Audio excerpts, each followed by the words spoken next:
அறிவாளியாகவும் தாங்க வாழணும். நாம வீட்டை விட்டு எங்க வெளியே போனாலும் நாம அறிவாளியா இருந்தாதாங்க மரியாதை. கொஞ்சம் ஏமாளியா இருந்துட்டோம்னு வச்சுக்கோங்க, இந்த உலக நம்மளை பார்த்து கேட்கிற முதல் கேள்வி அறிவுள்ள உனக்கு அப்படித்தாங்க கேட்பாங்க.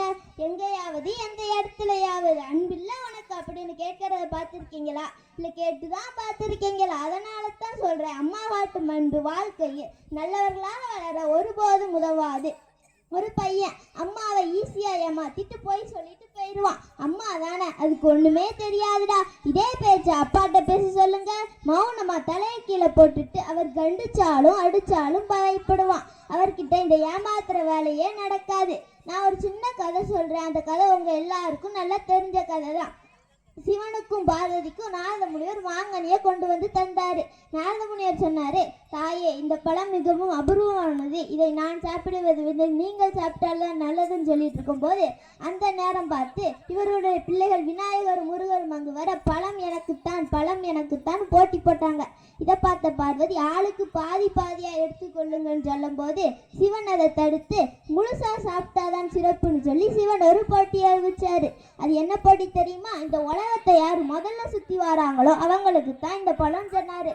உடனே முருகர் உலகத்தை தானே இந்த ஒரு நொடியில சுத்தி வரேன்னு சொல்லி மயில்வானத்துல அமர்ந்து பறந்தாரு. விநாயகர் யோசிச்ச நாரத முனிவரை பார்த்து கேட்டாரு, அம்மையப்பன்னா என்ன, உலகம்னா என்னன்னு கேட்டாரு. உடனே நாரத முனிவர் சொன்னாரு, அம்மையப்பன் தான் உலகம், உலகம் தான் அம்மையப்பன். சொன்ன உடனே விநாயகர் சொன்னாரு, அம்மையப்பனை சுத்தினாலும் உலகத்தை சுத்துதான பொருள்னு சொல்லி அம்மையப்பனை சிவனையும் பார்வதியையும் சுத்தி பழத்தை வாங்கிட்டாரு. நாம் இந்த கதையின் மூலம் தெரிந்து கொள்வது என்னவென்றால், அறிவு கூர்மையோடு செயல்பட்டால் தான் பிள்ளைகளை நல்லவர்களாக வளர்க்க முடியும்.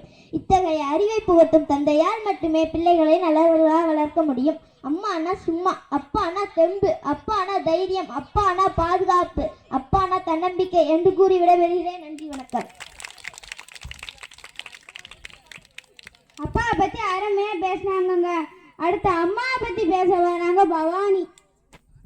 அனைவருக்கும் இனிய மாலை வணக்கம்.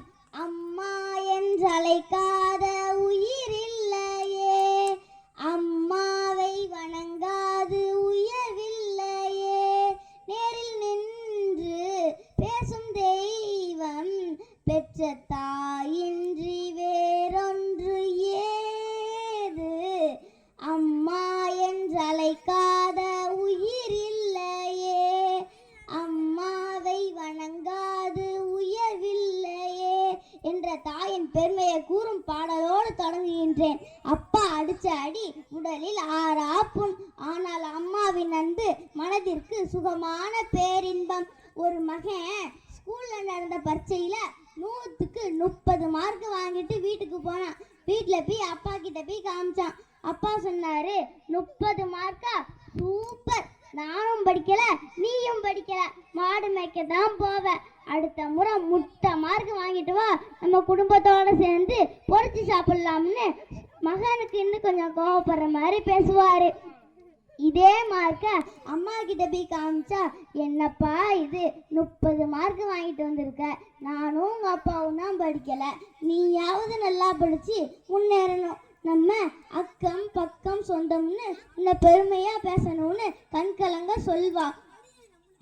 அம்மாவோட வார்த்தை மகனையும் கண்கலங்க வைத்தது. அதே மகன் அடுத்த முறை பரீட்சையில 100க்கு 80 மார்க் வாங்கிட்டு வீட்டுக்கு போனான். வீட்டில் போய் அப்பா கிட்ட போய் காமிச்சான்.